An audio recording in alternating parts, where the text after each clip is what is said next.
Okay, அழகாக முடிச்சுட்டோம். இப்போது பார்த்தீங்கன்னா அந்த ப்ளூ கலர் இருந்து பீச்சு, அந்த பீச்சை ஒட்டி கரையோர பகுதியில் பார்த்தீங்கன்னா போட்டு, வீடு, பீச் ரிலாக்ஸேஷன் பெஞ்சு, அப்புறம் அந்த கொடை, அதுக்கப்புறம் பார்த்தீங்கன்னா விண்மில் எல்லாம் போட்டுட்டோம். இந்த மாதிரி நம்ம நிறைய பண்ணலாம். நம்மளுடைய மனசுக்கு என்னென்ன தோணுதோ மாற்றி மாற்றி பண்ணிங்கன்னா இன்னும் நம்ம எதிர்பார்க்குற மாதிரி அழகாக வந்துக்கிட்டே இருக்கும். அடுத்தது பார்த்திங்கன்னா இங்கே ஒரு பேத்வே மாதிரி பண்ணியிருக்கோம்.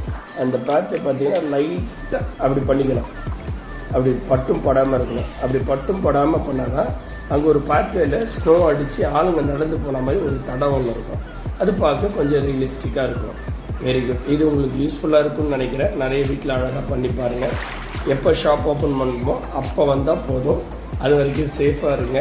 குவாரண்டைன் முடிஞ்சு எல்லோரும் உடனே வெளியே வருவாங்க. பட் நீங்கள் எல்லோரும் வெளியே வந்தாலும் ஒரு கைண்ட் ரிக்வெஸ்ட், சேஃபாக இருங்க. நம்மளுடைய சேஃப்டி நம்ம தான் பார்த்துக்கணும். தயவுசெய்து இந்த வீடியோ பார்க்குறவங்க எங்கள் மூலிமா இந்த ஒரு ரிக்வெஸ்ட் தான் வைக்கிறோம். உங்களுடைய சேஃப்டி நீங்கள் தான் பார்த்துக்கணும், என்னுடைய சேஃப்டி நான் தான் பார்த்துக்கணும்.